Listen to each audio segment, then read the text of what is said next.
From the desk of the emissary, shalom, shalom. This is your brother War Smith Bay. Welcome to the Black News Network, the real voice of Black U.S.A. I am your host, again, brother War Smith. You can call me War.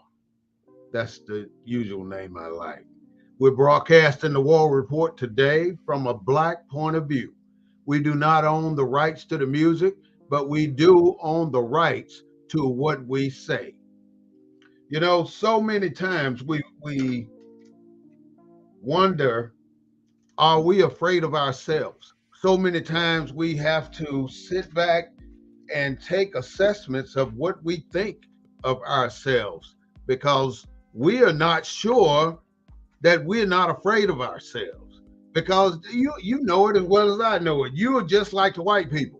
When you go to the mall, you see a group of Black folks standing around or doing something, you're going to clutch your purse. You're going to check your surroundings. You're going to lock your door. You're going to do the same thing. So today, I would love to explore how we analyze and determine how we're going to treat ourselves. You know, the first thing I would like to say about what we have to do, we have to have better respect for ourselves. We have to believe in ourselves a lot more than we do. What I'm seeing and finding is that we're more critical. We are so critical of what we do with each other. But then when we deal with other races like the white folks, the Mexicans, the Koreans, the Chinese food people, we are so tolerant. We are very tolerant. Somebody could damn near knock your head off in a Korean restaurant and they'll say something in whatever their language is, and you'll say, oh, okay, that's okay. But if a Black person did that, you're ready to chop them into pieces and throw them in the grinder. Those are instances that we have embedded and so far in the back of our heads that we don't even realize we do these things. But we do it. And if we don't try to figure out what's wrong here, we ain't never gonna get it right. I mean, you can't move forward without fixing what has been done to us so far. There is a lot of issues that we have to deal with. And you know, we're finally starting to talk about mentality, the mental state of Black America, the post-traumatic stress disorder of Black America, the trials, the tribulations, and the pain and suffering that Black America done been through,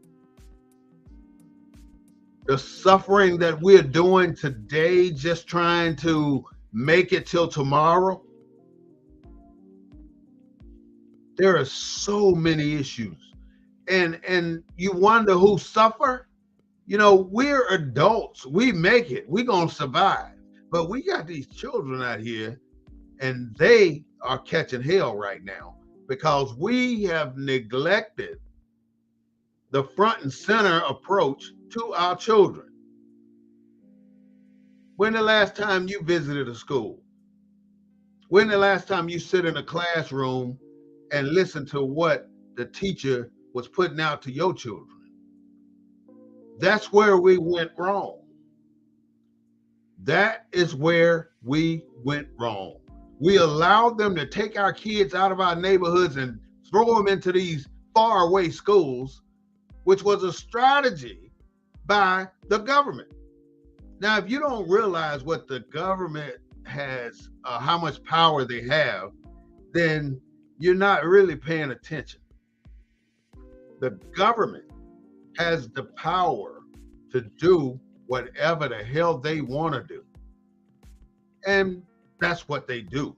You know it and I know it, but you don't want to recognize the power that they have.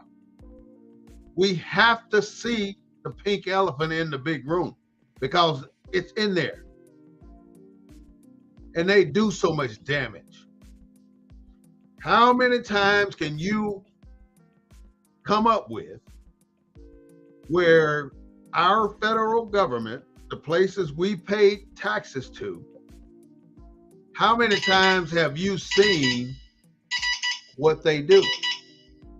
How many times have you seen them coming into our defense? They don't. They don't.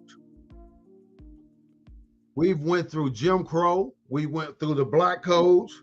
We've went through so many different things in our life.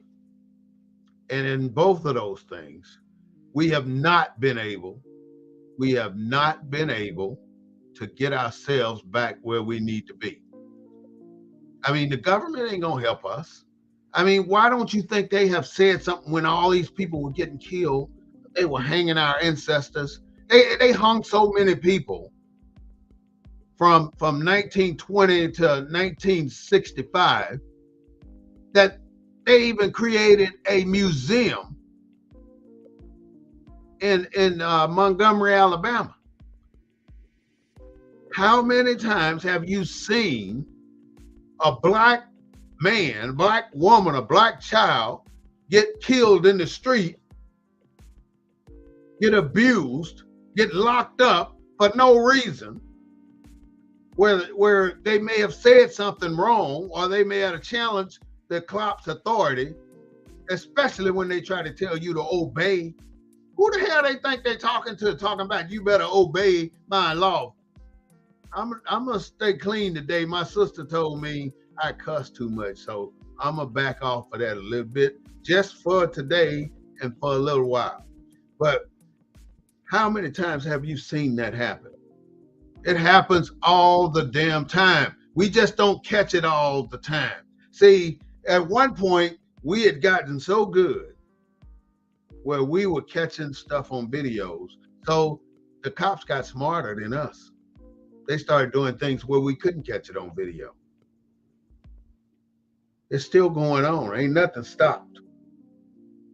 But on the very first note, we got to realize the entities that have placed a burden on our shoulders. There are many, many entities in this country, U.S.A, have placed a burden on our shoulders and have not given us the opportunities that we deserve. They don't have to give us any damn thing. They just need to get the hell out of the way. All we need is a way to do what we can do. If they would just get out the damn way, then we'll be fine. But no, they're not going to get out the way. That is such a very sad, very, very sad endeavor. You know, and I start at the top. The federal government ain't doing nothing for us as a people. They don't even want to recognize us as a people. I don't understand why we find it so difficult for us to get recognition as a people in a country that we pretty much built. We built this country. And all we're asking for is you to get out the way. And then you think that we want you in our lives. We don't want you in our lives. We really don't. We do not want you in our lives. But you put yourself in a position to always be in our lives. I don't understand why that is so difficult to us. Why it's so difficult for them to realize that all we want is you to get out the way. But you won't do that. You won't even get out of the way. And then you won't protect us. You know, I read that Constitution like it's the Bible. And there's not much in there that's telling us that the federal government stands for us. So what do you think we're gonna do? You know, you hate us because you won't do very much for us. You won't do damn near. You won't get out of our way. So you make it difficult for us to be successful. You make it difficult. Out of all these things you say in the U.S. Constitution, all persons born or naturalized in the United States and subject to the jurisdiction thereof are citizens of the United States and of the state wherein they reside. They're saying you're citizens, but how do you become a citizen in the United States of America? They say you have to be born here for one, and then they say you have to be naturalized for two. That has to take place. One of the two. You're going to either be born here or you're going to be naturalized. But if you go back a little bit farther in history, you have to realize what the federal government has done that placed you in the situation that you're in. Now, you were slaves at one time. Our ancestors were slaves. They were held on the plantation. They had no identity. They were considered chattel property. They were treated just like slaves. Just like slaves. I don't even know why I said that. That's incongruent communication. They were treated like slaves. And they were treated like that because they had no identity. They were chattel property. There was nothing that you could tell them, nothing that they could do to make them a human being. We were looked at as subhuman. Why do you think that today they don't look at us that way? We are still looked at as subhuman. You know, if they looked at us as a subhuman species for 400 years, a subhuman species of people with 2 legs, 2 arms, a head, eyes, nose, mouth, same damn thing they got, just different skin complexion. That's the only difference. Different skin complexion. So here they are treating us as if we are zero, we're nothing. And now we finally get to that point where we walk off the plantation free, according to the Emancipation Proclamation. And we have, it has been ingrained in ourselves that we ain't shit. So now we continue to carry that forward for another 100 years.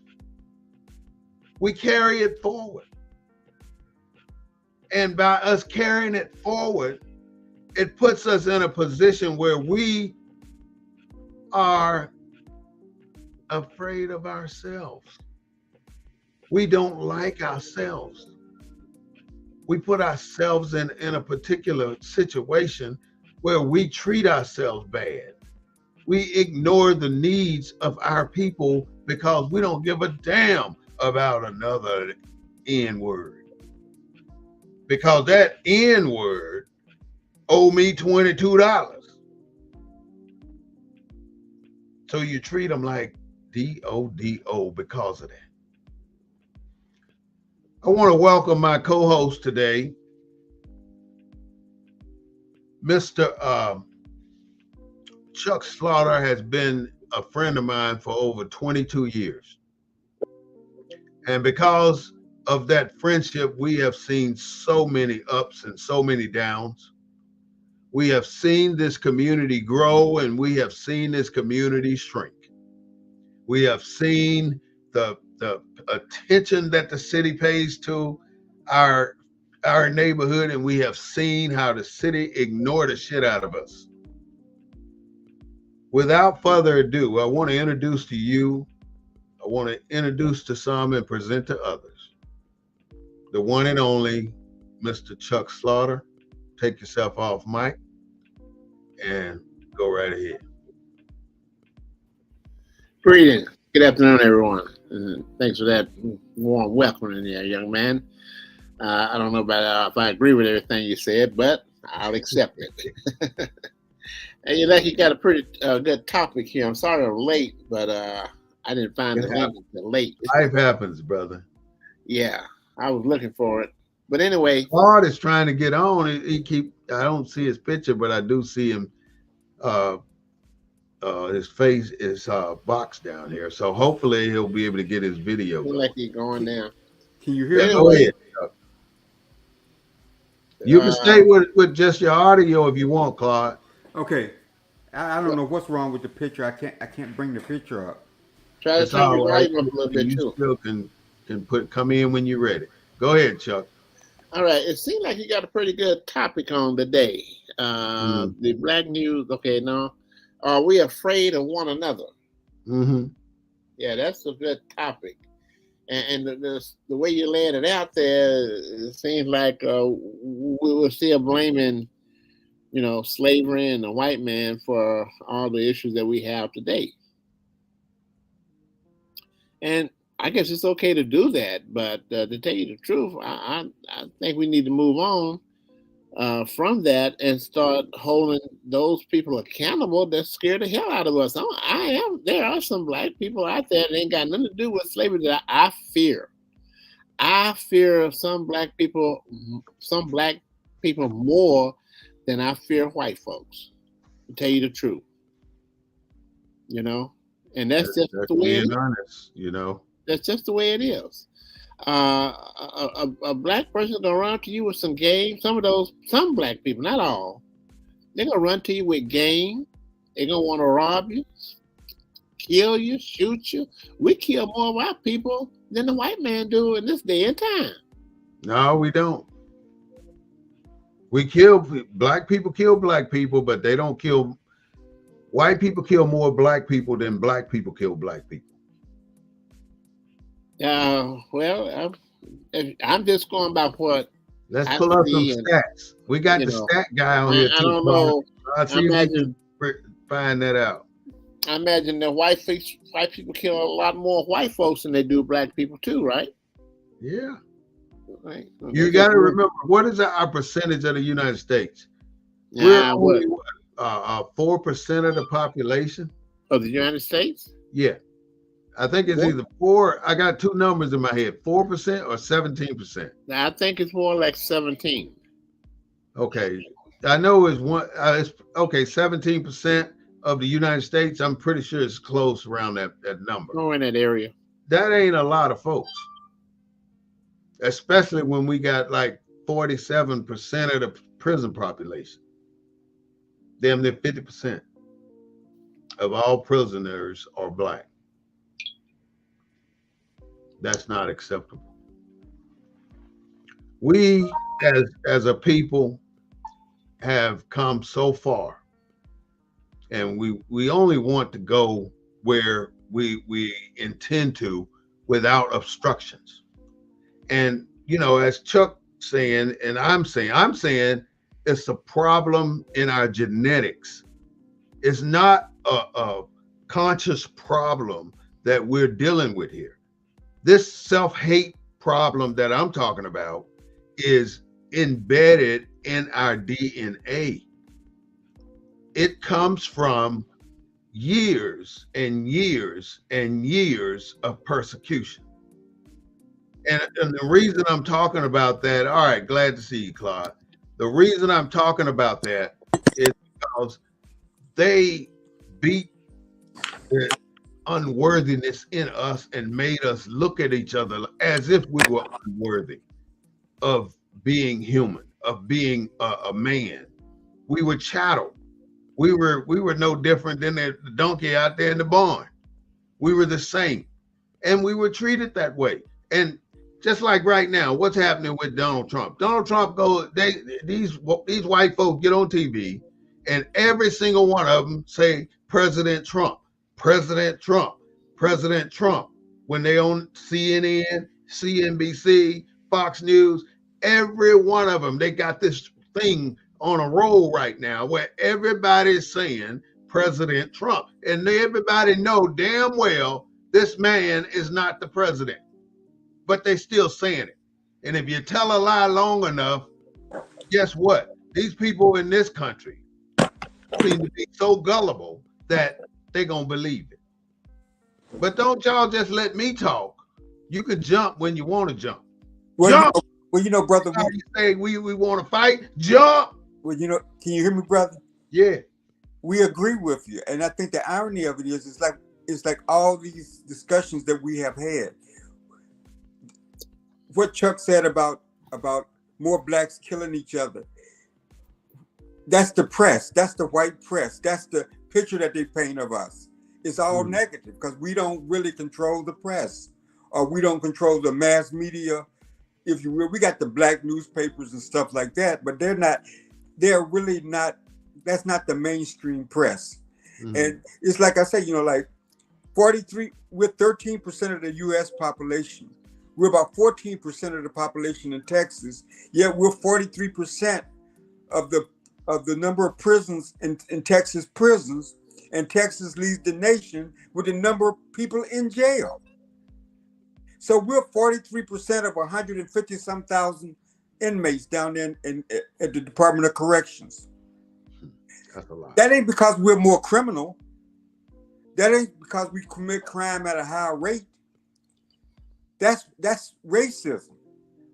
That's because we're prosecuted, we're sentenced harsher, prosecuted more often than similar crimes than any other group perpetrate. And like what's been said on this call a number of times, you got a school to prison pipeline that starts in 3rd grade. Really, it starts at home. No, it starts in 3rd grade. No, it starts at home. I tell you that. I'll debate you on that. Well, what do you mean? Right now, I'm fighting right now for my 4-year-old great grandson to get better parenting from his mother in the village.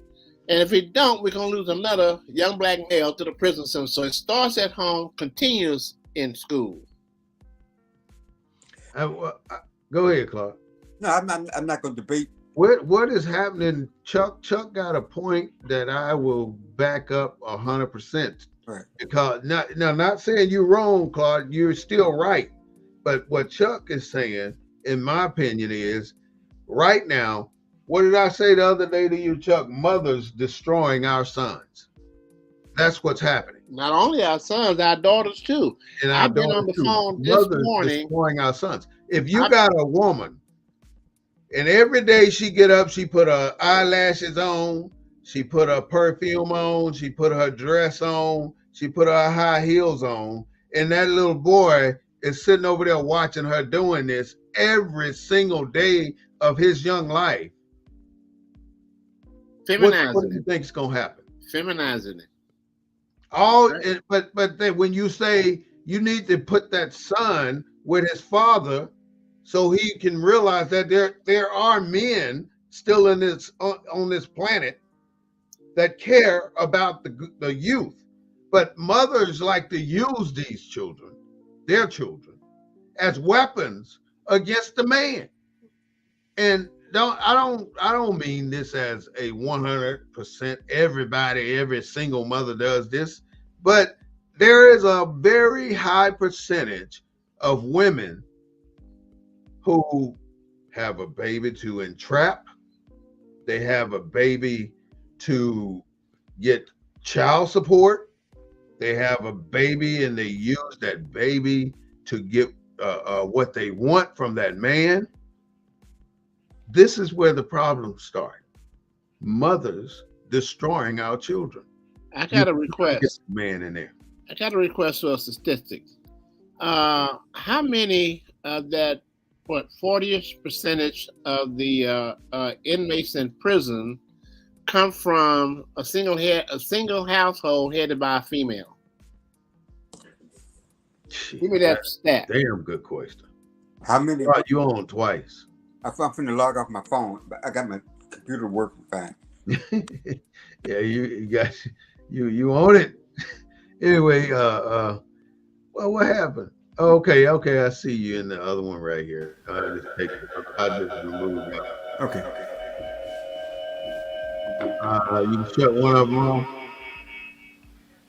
Well, they Okay. singing. All right, now it's good. All right, Well, so I had some background music. Is that you? yeah, I always play really low black girl music Okay. because it does something that we don't, what do you call it, subconsciously that we don't really know. Now, Chuck just asked. Was you just asked the question about Yeah, how many of those that 43% were headed by single female households? yeah, Chuck asked that question. I mean, I don't. I haven't seen that number, but it might be. I'm gonna Let's just. find and do the research on that, Chuck, because I want to know too.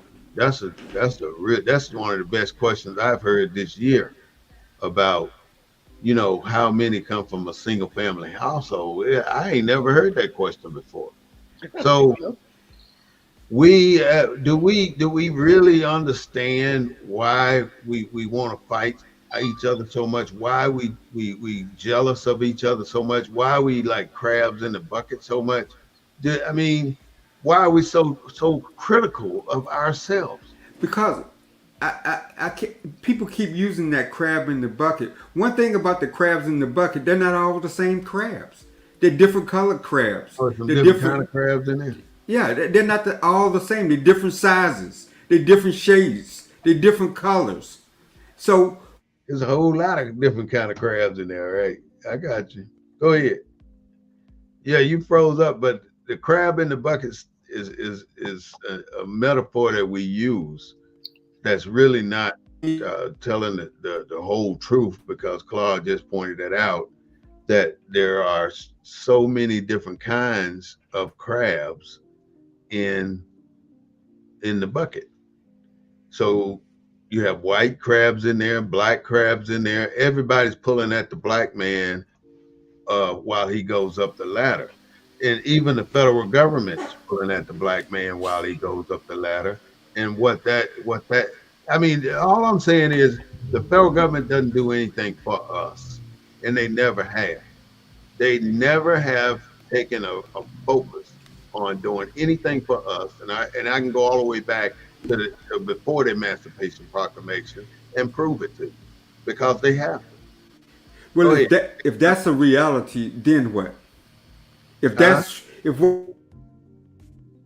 It's our responsibility to take that reality and live with it and move it forward. But we can't move it forward as you study putting roadblocks to stop us from going forward.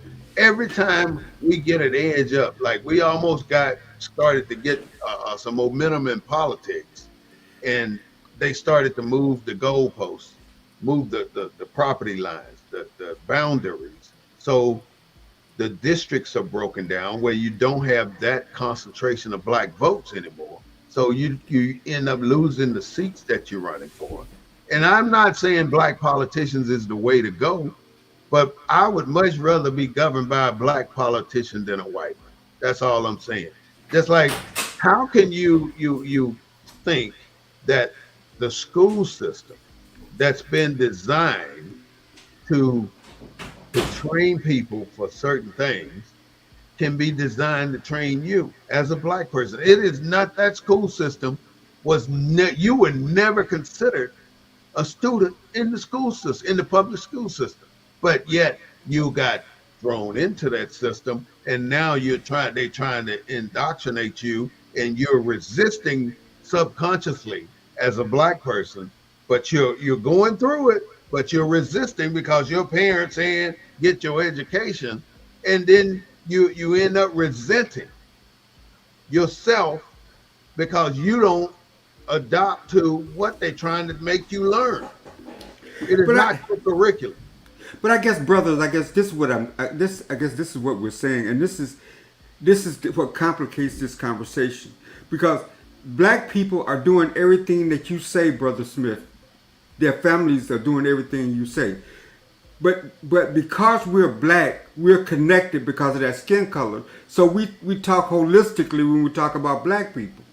Instead of saying, okay, uh, there are black successes. There are black people that are raising their kids properly.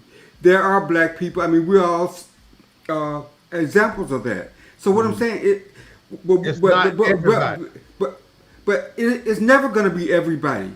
The thing that makes it everybody in the black community is we're black, and it's that kinship that draws us together. We've never been. We've always been skin folks. We've never been kin folk. We've always had black skin, and where we could unite together, like when we were all denied service at the lunch counter, when we were all denied the right to vote, then we were skin folk. But after we got the right to vote, we got opportunities to education and stuff like that, we're no longer kin folk. But we're still skin folk. Because it's the black skin that connects us. And just like Bobby told. You froze, Claude. There's one thing I want us to realize. Just because we talk about the black people hating black people, it is not 100%. I'm just talking about that little bitty percentage of our people that do not get along. I'm talking about that small percentage of our people who fights our people, who fights each other. I'm talking about that small percentage of people who think we got to be combatives against each other all the damn time. We got to fight. I'm talking about that small percentage that hates on somebody that opened up a business or had a food truck or trying to make a way in business. I'm talking about those people that would rather go to the white restaurant rather than the black restaurant. I'm talking about those people that would say the white man's ice is colder than the black man's ice. Those are the people I'm talking about. It ain't everybody. It's not everybody. So it's not all inclusive just because it's a black thing. I But don't know, Warren. our topics are focused on black people.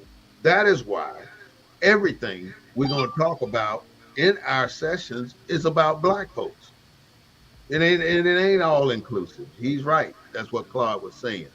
That this is not all inclusive. I mean, even it's in the white community too.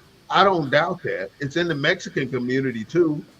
But we are talking about the black community.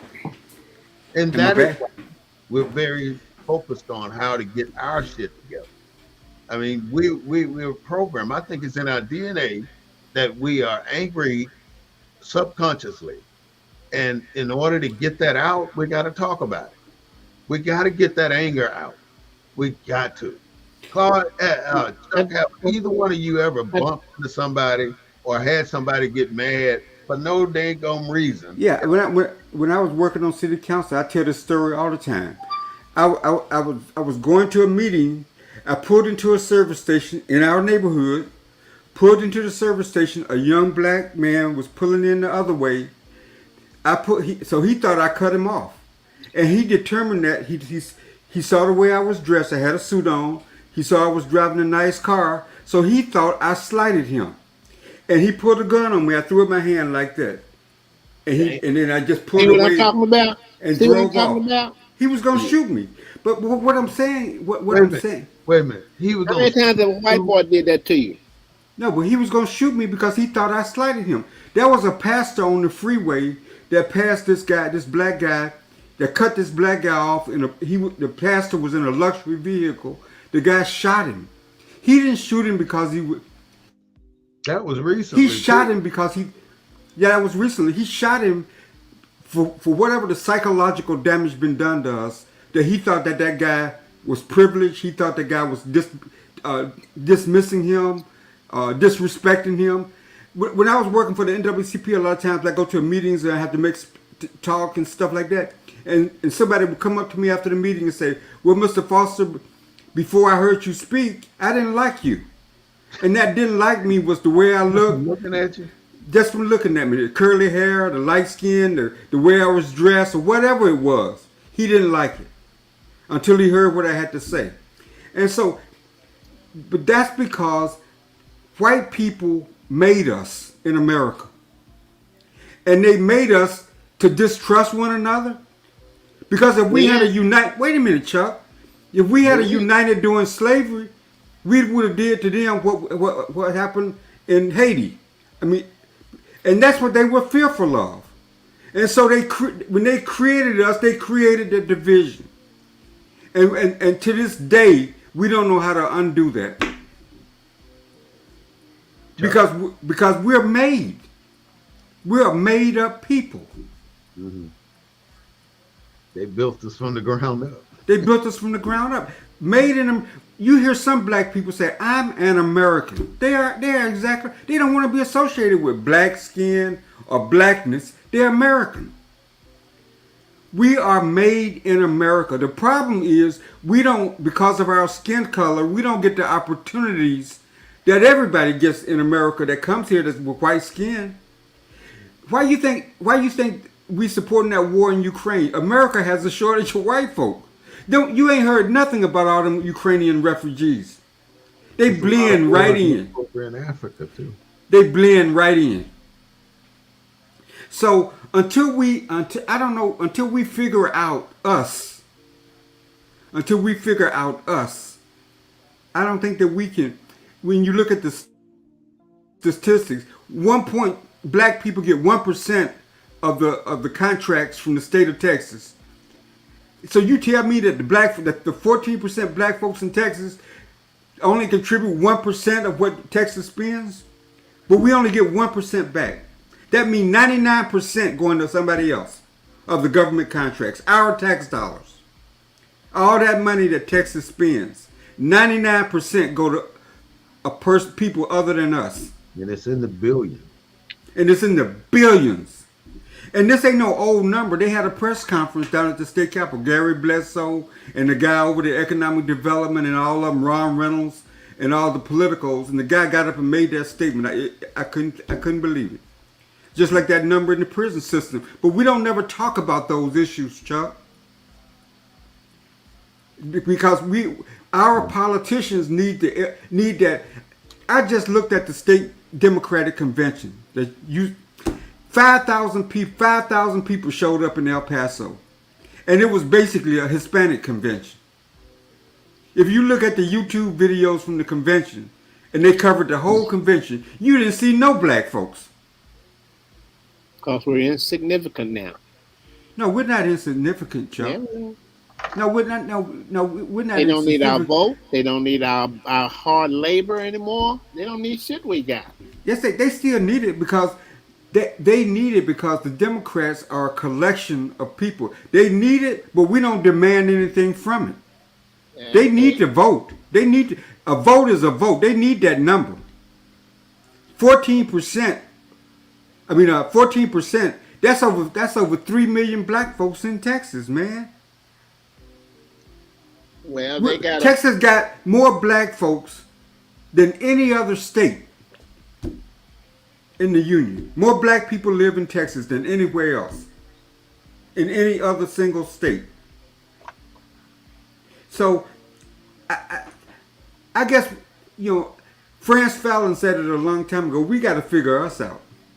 And brother Smith Bay, I don't, whether it's adopting and coming to the conclusion that you've come to, I don't know what the solution is. Because, like I said, we're made in America, brother. Chuck? I know, you posted a link today, I believe. Something about blacks in different parts of the world, how they come together or something like this. I can't remember exactly what I was looking for it a few minutes ago. Well, I posted I post a It number of was links. about the different kinds of blacks. You got blacks that was from Asia. I mean, from China. Um, Blacks from that went into, they was enslaved, but there was a different type of slavery in those countries than what we went through. What our ancestors went through here in North America. Jamaicans. Let me see if I can find it. I'll send it over to Warren. Let me give me a minute. Y'all go and carry. I'm gonna see if I can find because it was Mhm. very interesting. I enjoyed it. Well, I mean, you know, when I find clips, I send it to you and Warren. Hopefully, we can pull from some of these clips to Mhm. develop some of these shows. I just, for me, I just think that, like you go through a life cycle. Like you grew up in Mississippi, I grew up in Alabama. You know, we both served in the military, went to college. We've gone through that whole American cycle, if you will. Yeah. We've gone through that complete cycle, and so we were taught by a public education system. Then we were taught by the college. Then we learned on our own, and we are where we are right now. That's an evolution. We learn, we unlearn, and then we learn again, and we became intellectuals. And it's that intellectual of us that are trying to figure this out. Chuck, is that you? That must be Chuck. Let me put him on mute. He must be looking at that video. Yeah, I got But it. I'm gonna but send what? it to both of you. No, The if I cat. send it to no, if I send it to you, I got it. The reason I came up with are we afraid of ourselves, our black people, is Hmm. because I witnessed a woman clutching a purse in the presence of black people. And I just thought about it for a minute. And I want to say, are we afraid of our religion? We're afraid not to go to church, but we don't want to go to church. We're afraid of how we look when we walk out the house because we don't want to look too urban. We don't want to look too African. We kind of want to look a little bit white when we walk out the house, like with our tie, our press shirt tail in. You know, we never wear our shirt tails in, but that's what we do now in corporate America. We're concerned about where we live, our shelter, because we don't want to live deep in the ghetto, but we want to live on the edge of the ghetto or way out from the ghetto and practice in the ghetto though. We're concerned about our careers. We don't want to take jobs that got a whole lot of black folks working there because we know how these niggers gonna act. So we don't want to work in that environment. So we are I mean, we so critical about But but ourselves, we cannot get out from under that criticality. but brother Bay, we used to Mhm, be we used to be in the same boat. Okay, mhm, we're not in the same boat now, but we are trying to help the people that fell overboard, if you will. mhm. And that's why you got all the black nonprofits, all the black social civic, all these organizations, because it's a business now. Hmm. They get money. I mean, where's the incentive to uplift for real uplift? Yeah, the real uplift. That's Where's that. the incentive? The incentive. I mean, like I say, I've gone through the cycle. Fraternity, sorority, Jack and Jill's, all these different organizations, and they serve their people, and they serve the membership of their people, and all these social and civic organizations. These liberal organizations that fund us. That funding ain't for our best interest, brother.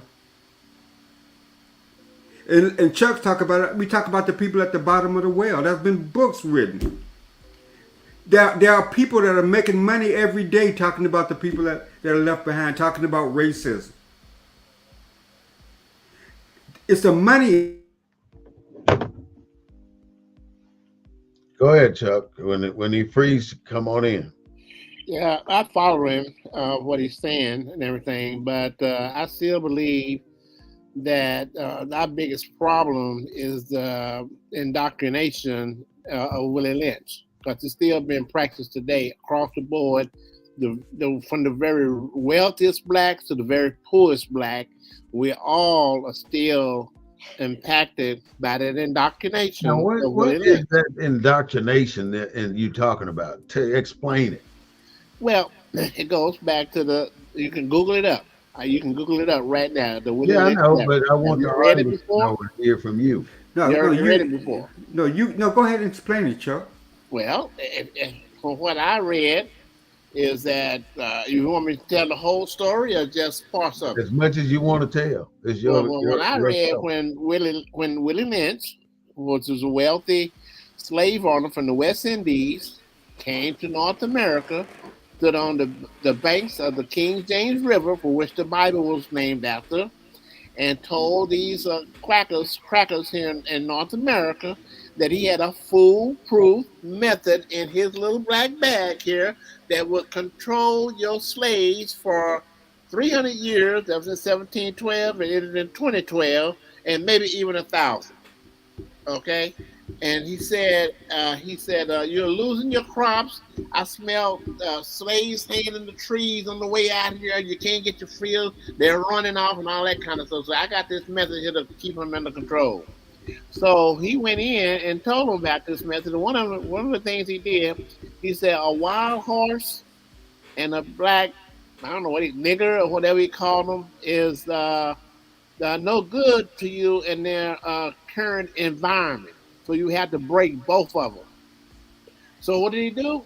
He go out there and find the strongest black man in all the pack, and all the group, and then had all the slaves, the people that were slaves, uh, around, right? Took the two wild horses, tied the black man between the two of them, and beat him in opposite directions until they tore his body in half. What did they do? Inject fear. And how do they inject that fear in black people today? By white cops out in the streets killing them unarmed. They're shooting them down like they're dogs. It's still going on today. So then he say, in the control, he say, you got to divide them. Divide them according to their hair, their skin texture, their where they live in the field or work in the house. They just divide them with several different characteristics. And then he say, teach these, teach this to your offsprings, and they can continue to control them.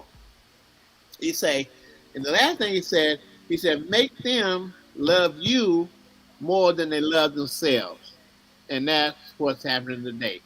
I bet you I can come up here, a white boy can come up here and say, I'm starting the white, uh, uh, I'm starting the African, a white boy come and say, I'm going to start the African American Capital Reserve Fund for you guys.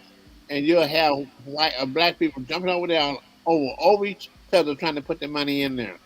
But like a black man come up there and offer the same thing, shit, they give you my money. Nigga ain't gonna do. See, that's we all indoctrinated, So and we don't what complain about it. what would be one solution to change the way the way some of us feel about each other? How what's one thing we could do to start the change? I'm gonna right back to Malcolm X. And and Chuck, the letter was first published in the actual published in 1970 during the Black Power movement. It's when that letter first surfaced. The letters to what I said about slavery in general. You got to remember the slaves in South Carolina and the slaves in Louisiana were a little bit differently. Those slaves, Yeah, that's what was in your text this morning too. right? The slaves from the islands. The reason why they still have that language and dialect and everything, because they brought all those slaves with them from the Caribbean to the Sea Islands in South Carolina, and those slave owners came with them. The same thing with the slaves in Louisiana. But for the most part, slavery in the deep south and slavery in the north was totally different. It was a totally different. The mulattoes in the north was treated differently than the mulattoes in the south, which were primarily slaves. The mulattoes in the white Divide and folks. conquer, yeah. No, no. What I'm saying, they mirrored white folks because they lived in closer contact to white folks. They had advantages because they were the offsprings of white folks. of basically indentured servants that came from Europe. So what I'm saying is, it's in our DNA to, it's almost in our DNA to treat each other differently, to see each other differently, to see certain people as less than we are, because we mirrored the people that basically created us in here in America. We are a spitting image. Now, And like Brother Bay always talk about, we have never had no psychological uh, treatment. It's almost like PTSD, brother. yeah, well, I think we got PTSD. And we We keep talking about it. maybe that's one of the points we need to bring up to our government and tell them they you need to treat every descendant of slaves for PTSD and give them disability. Mhm. I because we mean, have it. I mean, ain't no doubt in my mind that the vast majority of black people have PTSD, and it makes me come to this point too. Why do they hate us so much? Because the bottom line is they do hate us. And let me tell Well, this joke while it's on the tip of my tongue. This white man walked into a restaurant down in Mississippi, right? And he ordered him some chili, and so they served in the chili. And then he went over to the concession stand to see if they had, crackers and everything over there that you can eat. You can go with the chili, hot sauce, stuff like that. And they were out of crackers. So he went back to the counter and asked the lady, he said, "Excuse me, do y'all serve crackers?" And and the lady said, "We serve everybody in here." I couldn't help it. I but that's just think good. That's yeah, good. I got That's it. good. I like that. I gotta remember that one. I'm gonna tell but that if I ever have to speak that's a publicly. subtle joke. But I there's think a I'll tell reason that at a behind why redneck we're bar. hated. So what, Chuck? I think I'll tell that at a redneck bar. Next time they get ready to tell some black jokes, I'm gonna come up uh, with that one. uh, but there's a reason why that we're in the condition we're in, and it does stem from the way the federal government has handled our situation. Now, And we do have a situation. think And, about this. huh? Think about it, brother.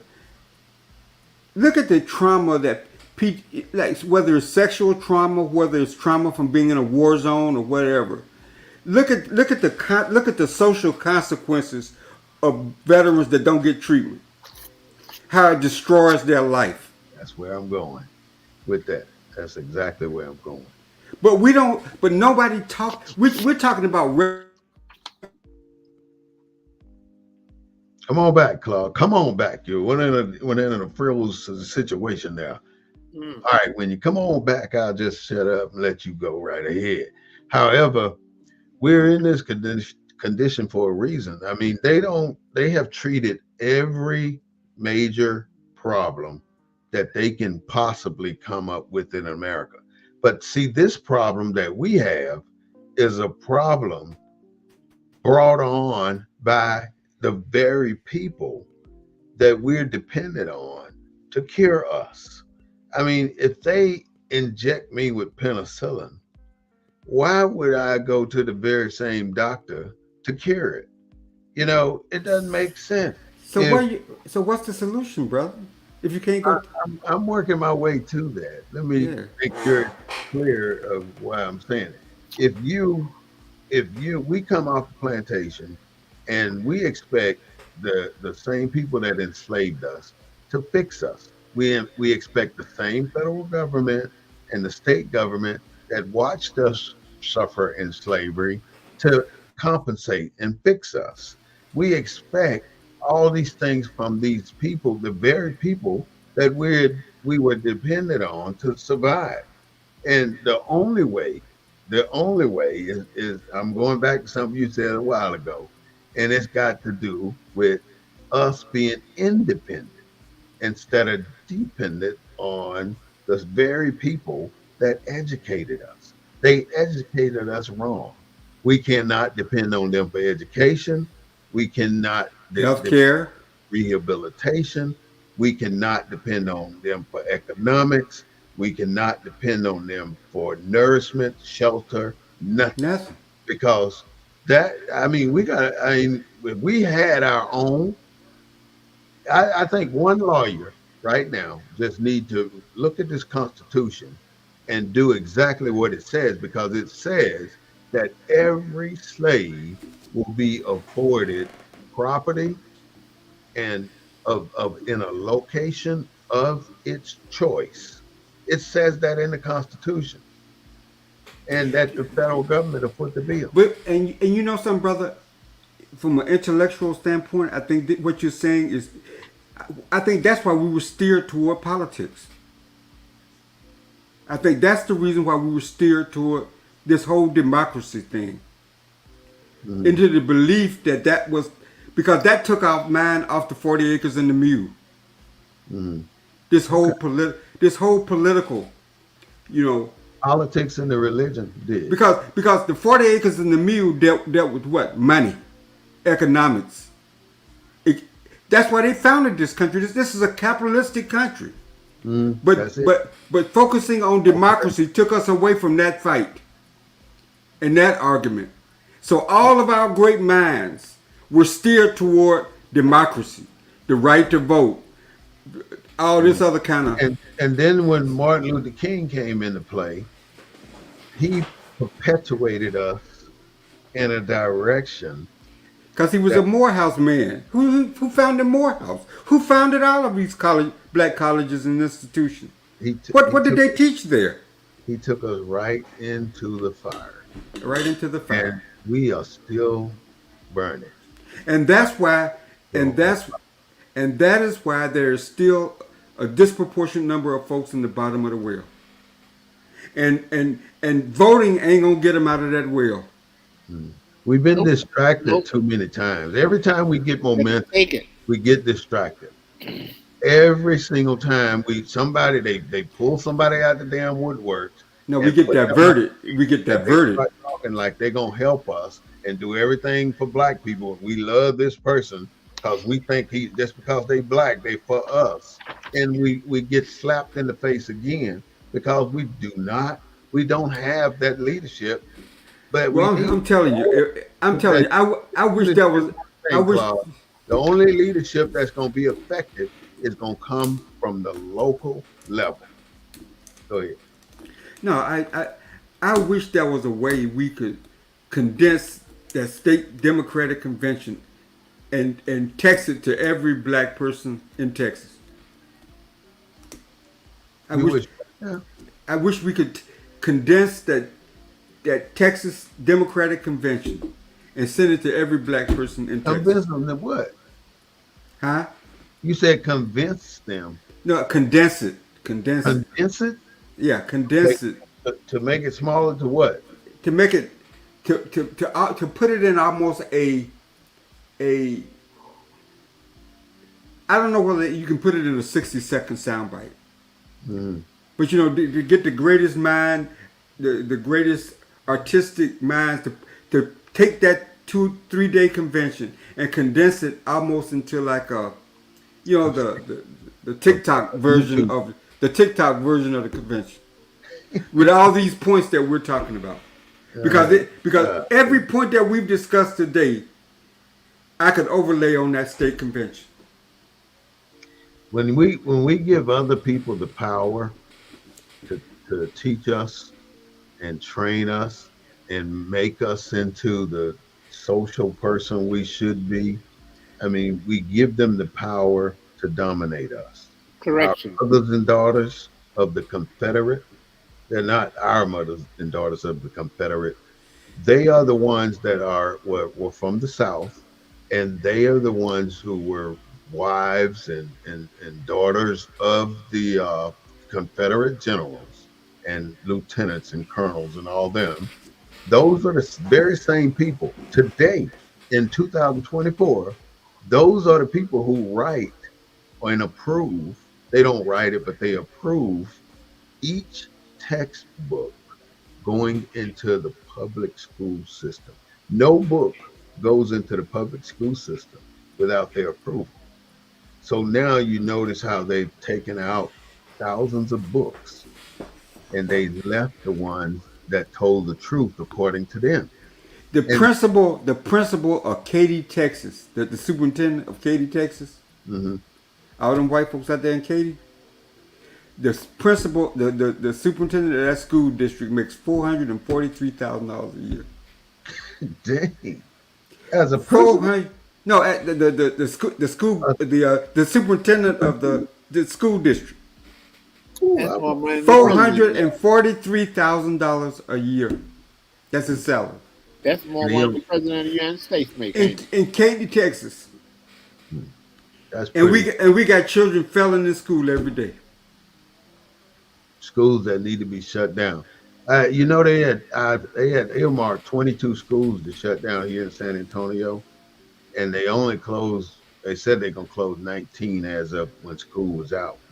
But the Daughters of the Confederate does those textbooks, and if we never get involved in what books are coming into our schools, into the public schools, then we never gonna control anything about the public No, schools. but we don't have All to dominate our minds is what we have given them.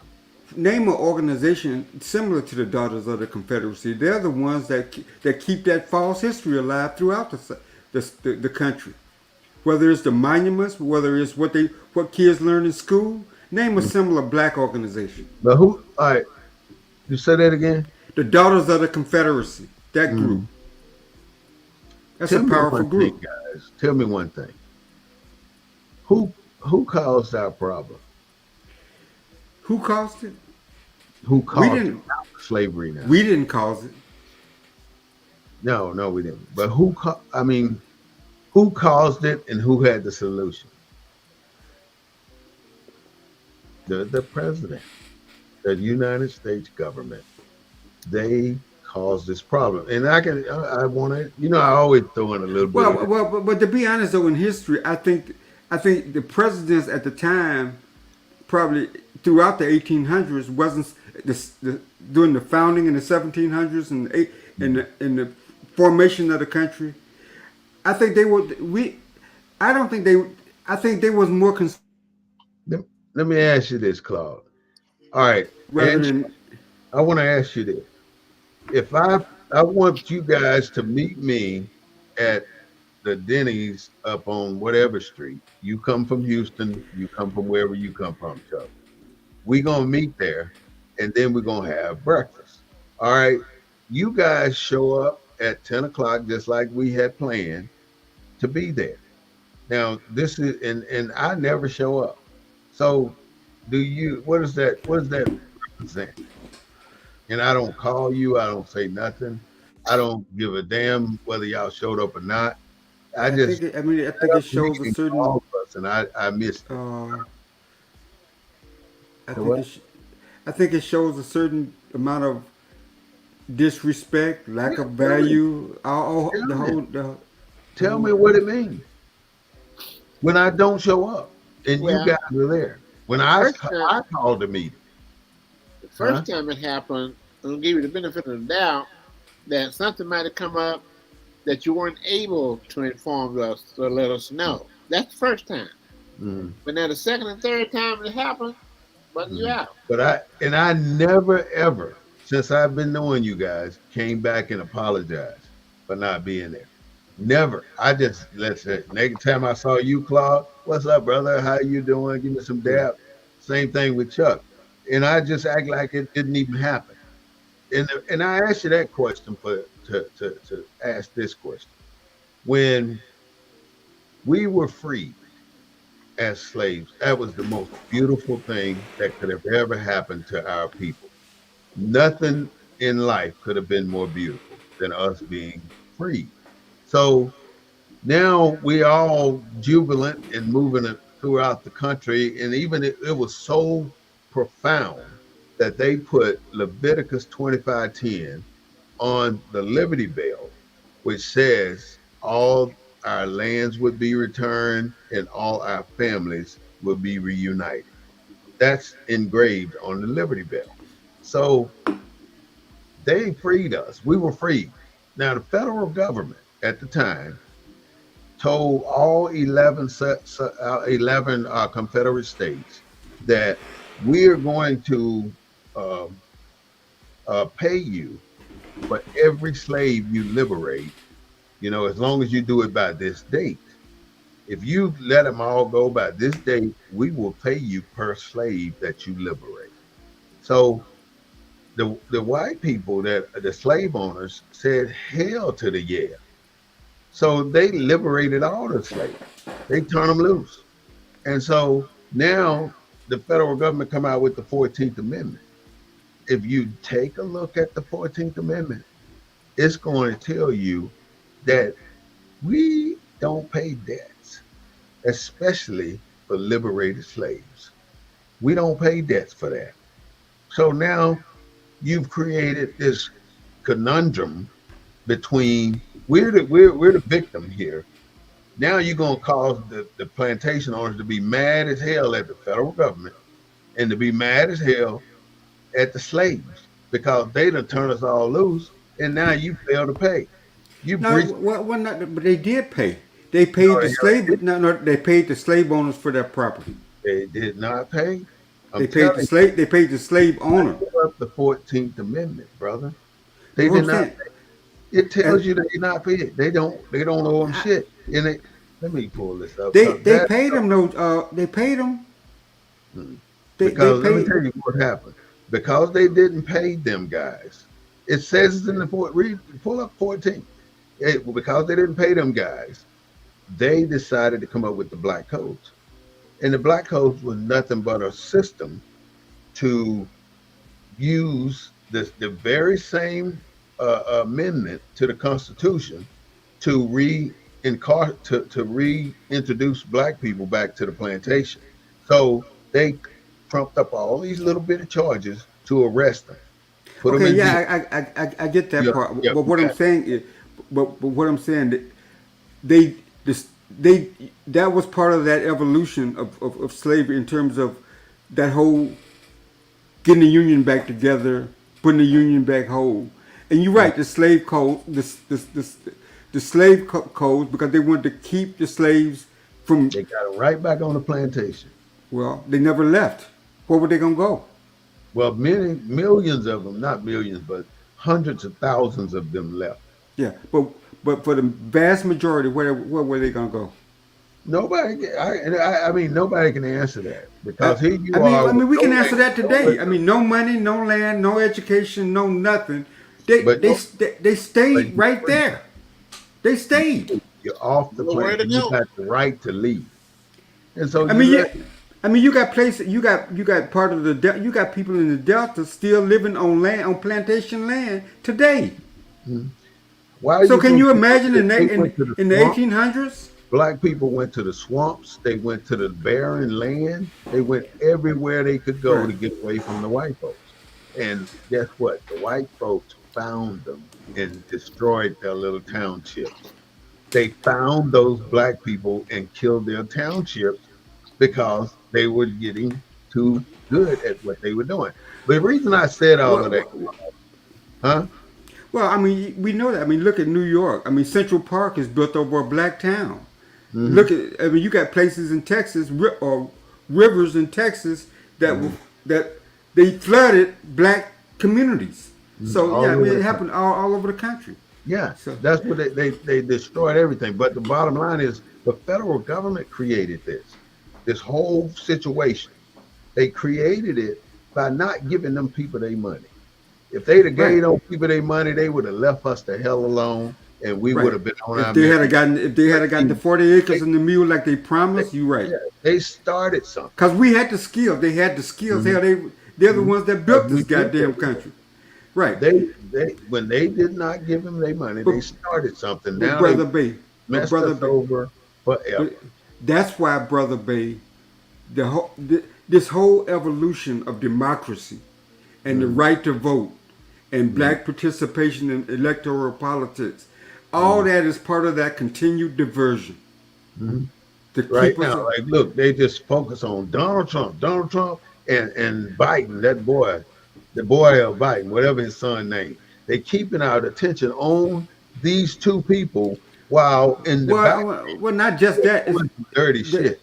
the two party system. It's all a diversion, Hmm. and the reason why black people, you're old enough to remember when he tried to have the 72 black conference in Gary, Indiana, fell apart because of all the divisions in the black community.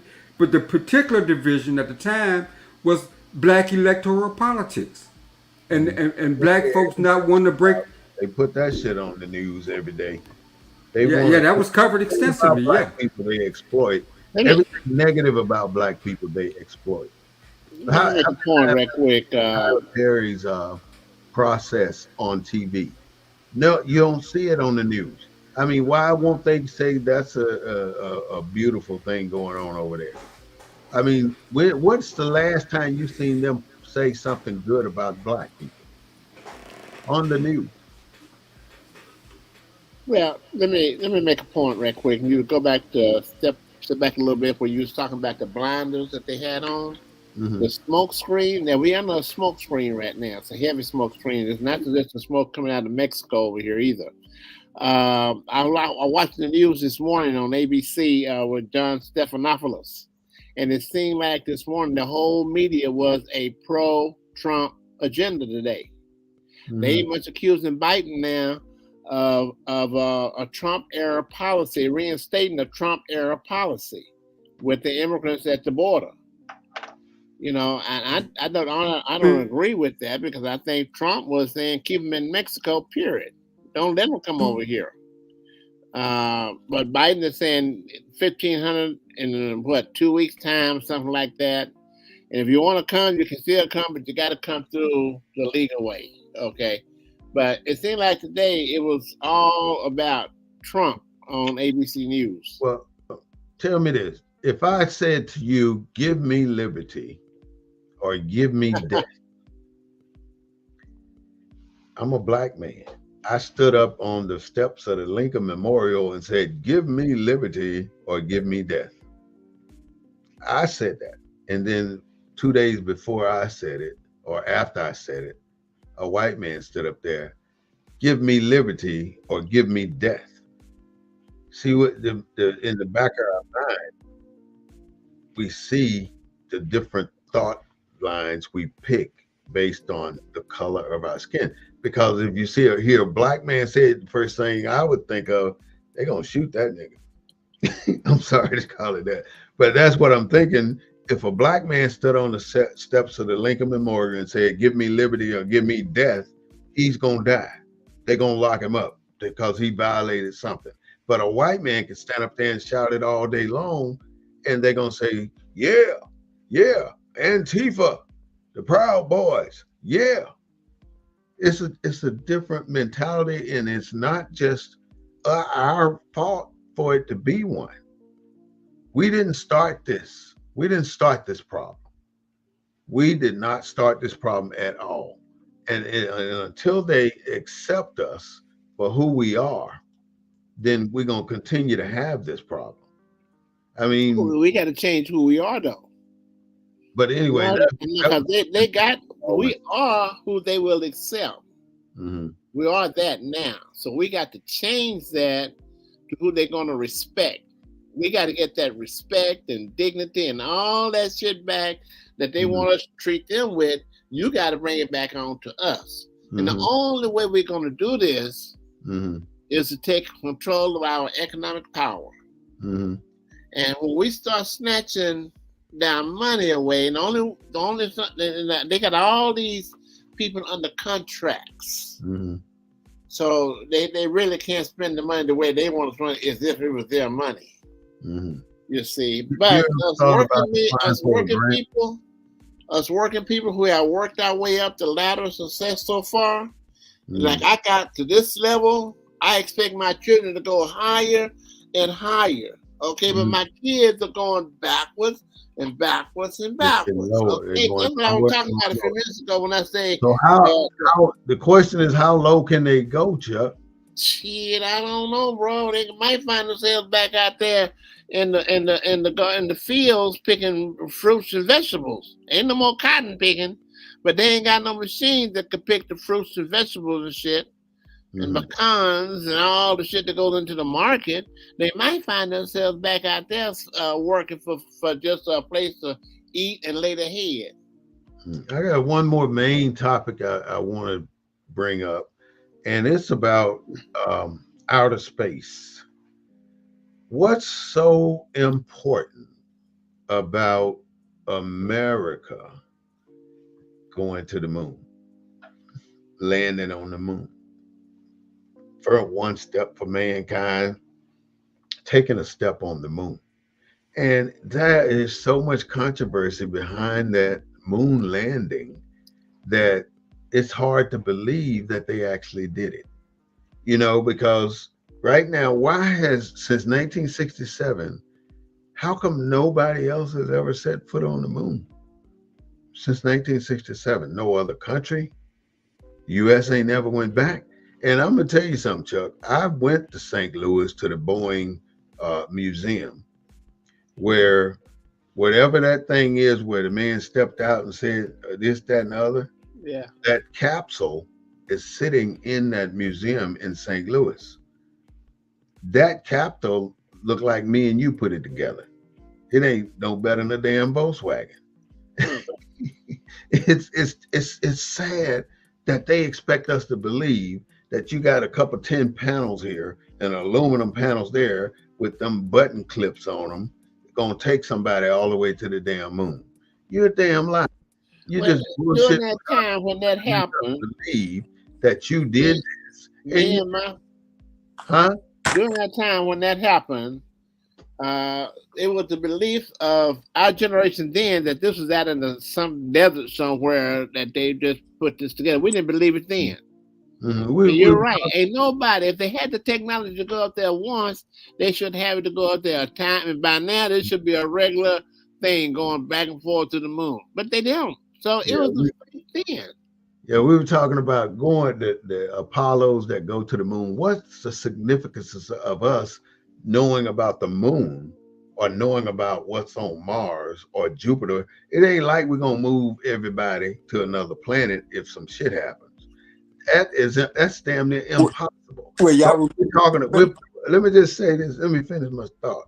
We're putting all this emphasis on outer space, right? We ain't thinking about what's happening here. We're making people think, oh, we going to outer space. We're the first to go to Mars. We're the first to do this. But the problem is inner space. This is where all the problems are. In inner space, we're ignoring the shit out of what's happening in the inner space.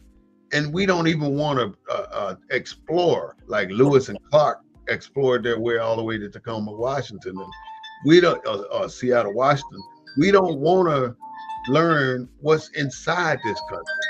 We're not doing any explorations in this country right now. There's no exploration expeditions, that's really going deep into this country. We got water. They only explored less than 5% of the oceans. They don't know shit about the country. So all the money that they're putting out there with this publicity stunt going to these other damn planets, why not focus on Earth? That is a dual situation. Now, I said that to say this about people. We focus so much on the outer self. What's going on over there? What's going on in his house? What's going on in their house? So we're doing basically the same thing the federal government is doing with outer space instead of paying attention to Earth. We should be paying attention to building a temple within ourselves instead of what's going on in the neighbor's house. And that's a metaphor. We talk about everything outside your household you worried about, but nothing inside your household you worried about. Why do we get drugged into these situations where many of us fail to do what we need to do at home? Does it have anything to do with trust? You're trying to be trustworthy? What do you mean? You trust people and then you get screwed. You talking about when you're dealing with people outside the home? The outer self? Outer self, inner self, and within your home, within your own family. Inner self, yeah. When you can burn inner self, but the whole concept is is to fix it, fix what's going on in the home, inside. And it goes down to even another level, to your body. Fix the inner self instead of worrying about the outer self. Fix what's inside here. Learn new things, do new things, meet new people. Uh, uh, go get your prostate checked. Go Okay, get I'm it just done. checking out. I'm Because just how taking many a of while us outside. have never had it done? I I just mean, want we got to fix our inner self before we can fix anything on the outer But self. Brother Bay, isn't that is what you're preaching? Isn't that truly an I American ain't preaching. concept? So what? Isn't that truly an American concept? What? Individual, take care of yourself, take care of your own family, forget about the village. That's an American concept you just espoused. yeah. Mhm. I was That's not, How you not gonna fix something else though if you ain't fixing yourself? If you yeah, ain't but what I'm saying, fixing. American. That's an American concept of Mhm, responsibility. Lift hmm yourself up by your bootstrap, fix yourself. mhm, That's an American concept. That's not the essence of black people.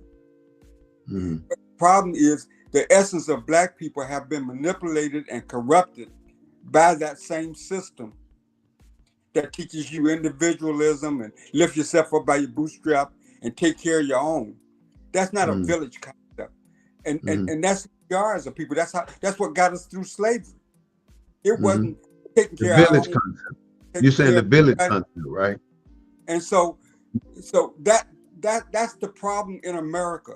America has so dominated who we are as a people that Mhm, our belief system, our social systems, our political beliefs are all based on that American mhm, ideology, mhm, and that has never worked for us ever. mhm. What you just said is true. We should take care of our families and all this kind of stuff, but that's not the DNA of black people. What we were. It's not what's in our DNA. It's not the DNA of Native Americans, It's which they about could. That's why it they takes a own village. reservations. They It could takes harness a village us, to raise a child. right? They couldn't do it to the Native Americans, but they did it to us because we were susceptible, and the harshness of We were the way they greedy get us for to knowledge. conform. And all I'm saying is, for my evolution in terms of my understanding of Claude Foster and self and that sense of village, all this racism and politics is a diversion from that Mhm, reality. mhm. It's a It is. diversion. It Okay. divides us. Yeah. Black people are more divided politically today because we ain't divided. Than We they've don't ever talk been. about the things that we talk about on this call, reparations and the need for mental health and all like this. We talking about who a better white man, Donald Trump or Biden. That's Ain't how that something? distracted we are. We're distracted. There's no unified conversation about black people and PTSD and what this whole system has done to us. 43% of us in prison. We want to, like I said, we want to paint it down to the Republican versus the Democrat. This white evil white man versus this white evil white man is better. That's bullshit. At some point, we have to come to the realization that we have to have a unified voice talking about the very things that you bring up, Brother Bay, and that is what this government truly, truly owes us. And it don't have nothing to do with politics. That's right. Because whether it's Democrats or Republicans, it's the same.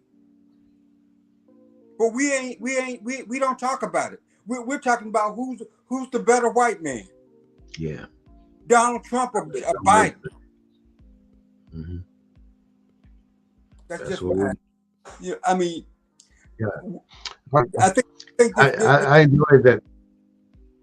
Go ahead, Claude. everything that we talk about on these programs, I think the wider. I mean, we got to find a way to get this conversation to a wider audience More because, people. like I say, I've been talking to people about the black state, but when you look at the dysfunction in the black community, whether the cities we govern, and you look at the dysfunctions at the local level and stuff like that, how the fuck a black state gonna work?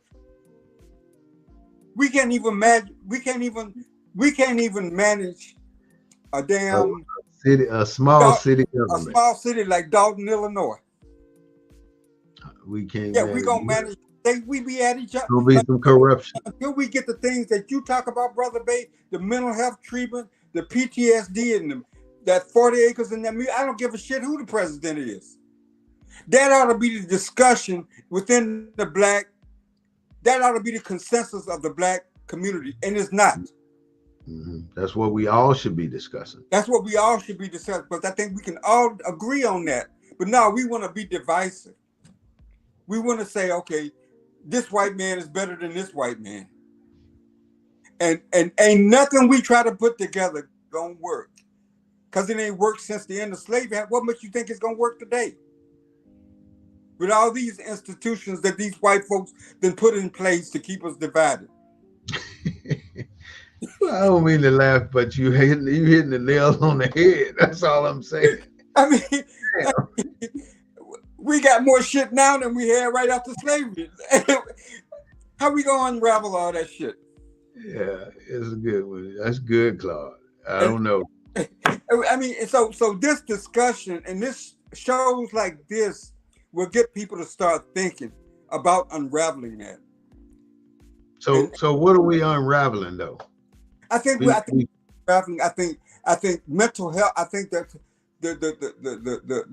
the psychological damage of slavery has never been addressed, because to address the psychological damage would cost billions, if not trillions, of dollars. Billions, if not trillions. Well, they can send 140 billion over there to Ukraine. They can send 200 billion because they ain't sending money. They're sending weapons that are manufactured right here. Half the goddamn ammunitions that they send to Ukraine manufactured right there in Alabama.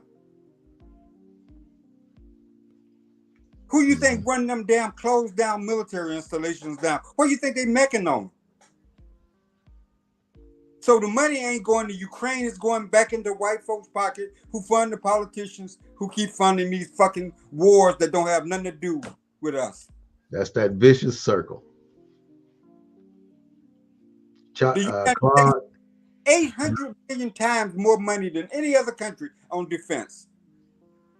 Shit, we could feed every man and woman and child on the planet, provide shelter and everything for every man, woman, and child on the goddamn planet.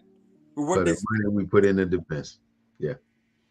So until we get a consensus around this kind of subject, and that's why the internet and the ability to have shows like this can put it out there, and because people go to your link and they pull up this stuff. Yeah, they may be hearing this for the first time. It's taken me a lifetime to figure this shit out. Yeah, me too. I've gone through everything that we've talked about.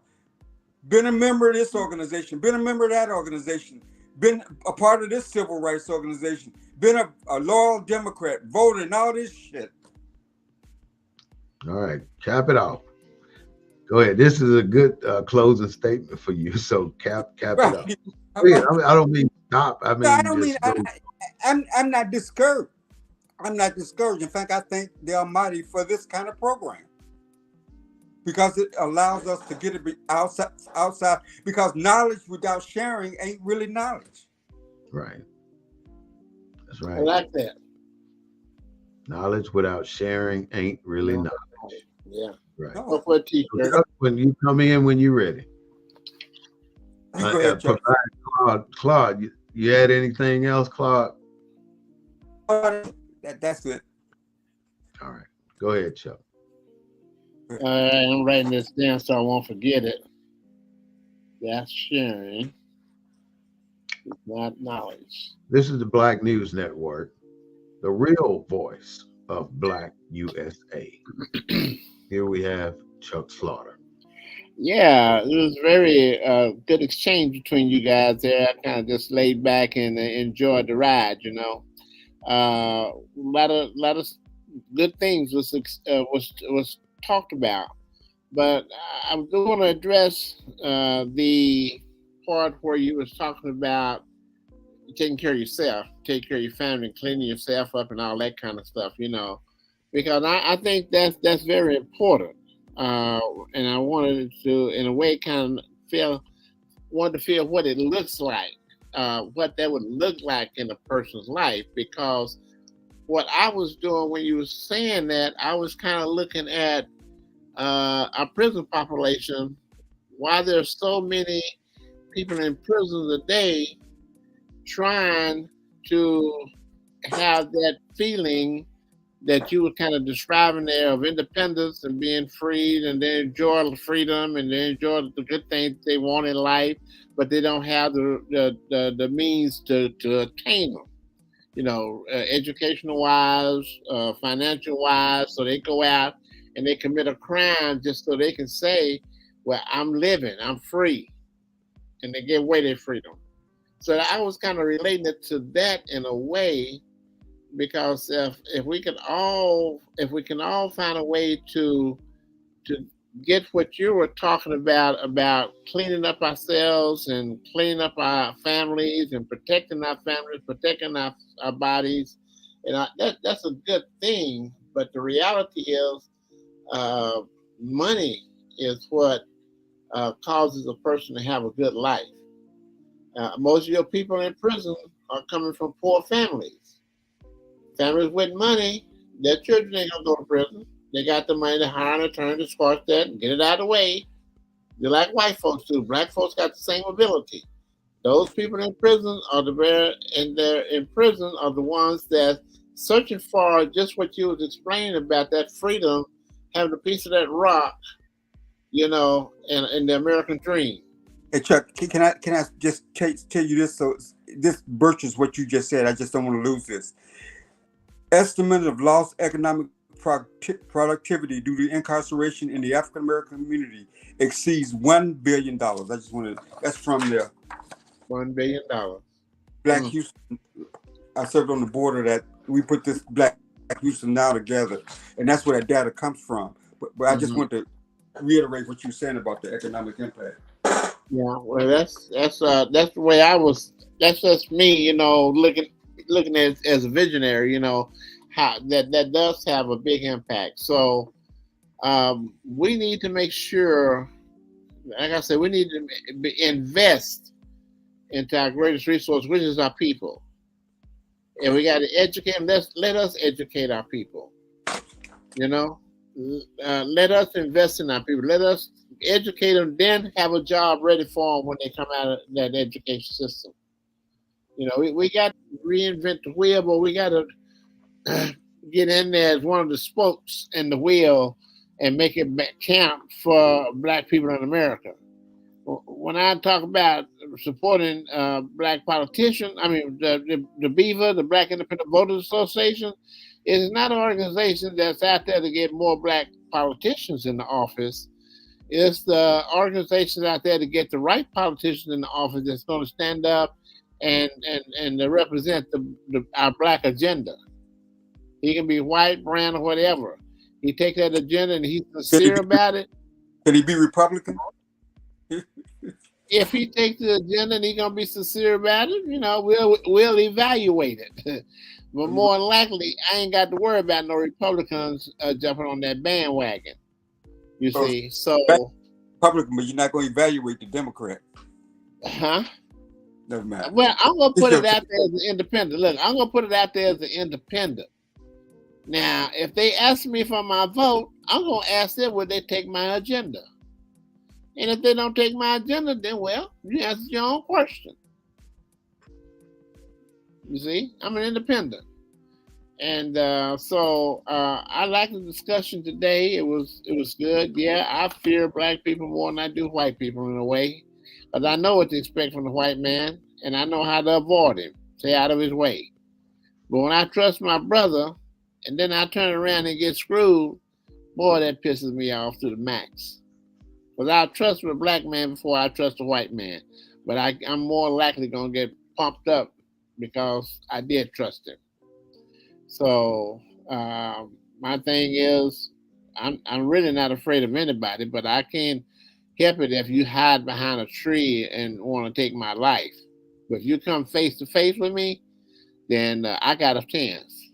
At least I got a chance. So I don't mess with nobody. I nip buds before they blossom, and I get out of the way.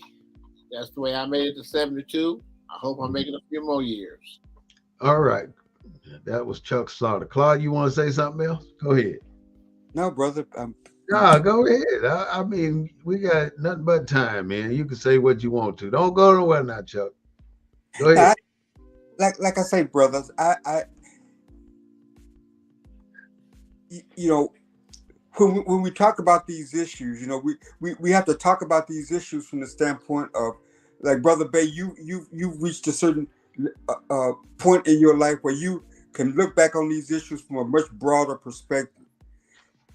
Outside of the education that you got, that we both got in the South, a basically Southern white oriented education, to where and we've gone through this whole social system that was established by the white man.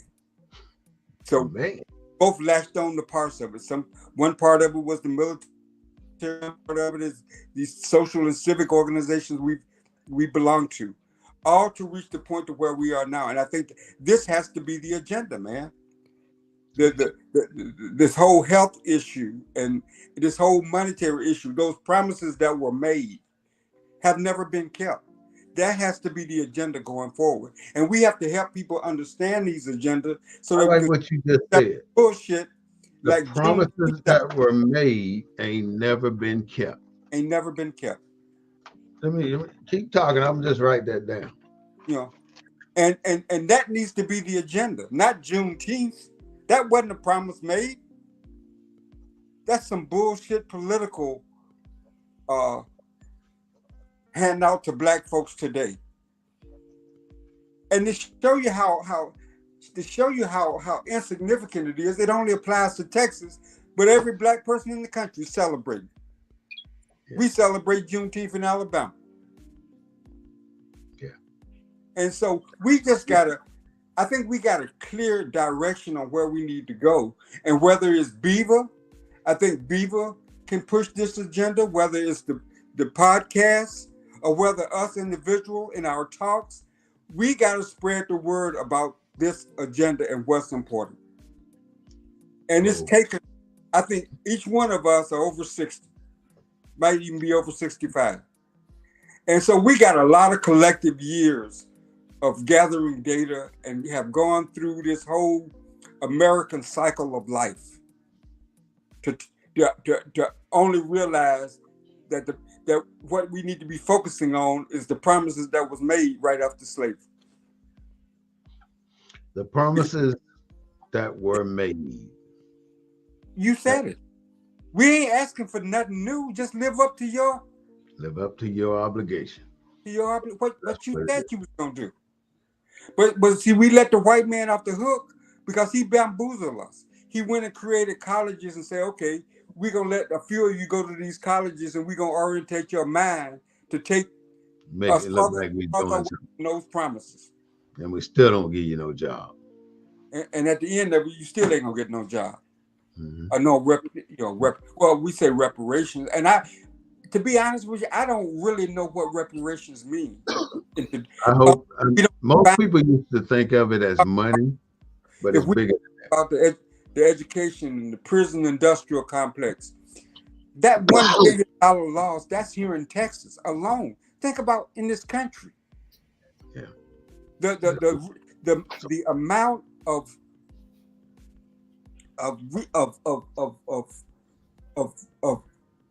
finance that's locked away behind bars.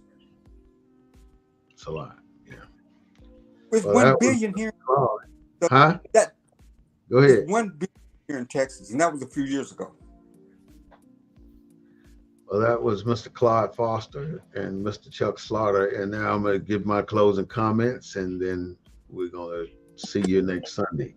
If Fannie Lou Hamer can go in the halls of Congress and say something to the president, the Speaker of the House, and whomever she was able to speak to, why is it in 2024 with PhDs, master's degrees, bachelor's degrees, uh, high school diplomas, have not been able to get the momentum that she established from Royalville, Mississippi? You know, she had a sixth grade education. And I just wanted to bring that up because Fannie Lou Hamer did something that no one has done before and no one has done since. And if we can create a momentum, then we got something. And I think the promises that were made is exactly what I want us to talk about next week, if that's okay with you, because these promises really do have an impact on our lives. This is something that really is bad. But in our lives, our nature never changes. Nature is going to be nature no matter what. So, you know, it's nature. You got your four seasons, you got your 300 and some days that they allegedly made. We are the ones who change. We are the ones who try to manipulate Mother Nature.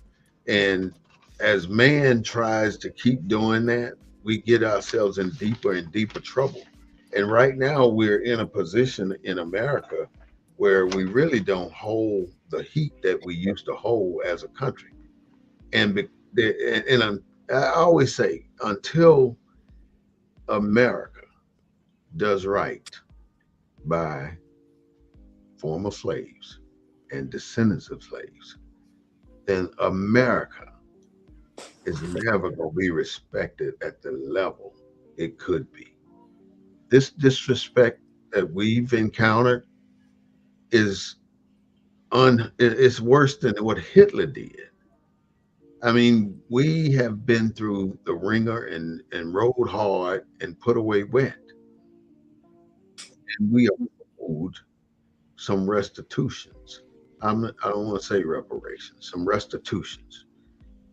If we don't get our stuff together here in this country, we're going to suffer a long, long time. Even a dog got a nationality. You got a German Shepherd, you got an English Bulldog, and then you got us. We don't have it yet. We got to get our stuff together. And nobody wants to talk about it, but we're going to have to sooner or later. But right, like Claude said a few minutes ago, we got to address the promises that were made and were not kept. This is the Black News Network, the real voice of Black USA. You can reach us at BNN.247 on YouTube, BNN247.org on our webpage. I am the emissary, and I'm your host, Brother War Smith Bay. My co-hosts are Brother Chuck Slaughter and Brother Claude Foster, the founder of CGA Consulting Group. And we thank you so much for joining us for this broadcast. But I'd like to say again, we don't own the rights to the music, but we do own the rights to what we say. And this is from a Black point of view, everything we do. Have a great day today and a better day tomorrow. Thank you for joining in with us.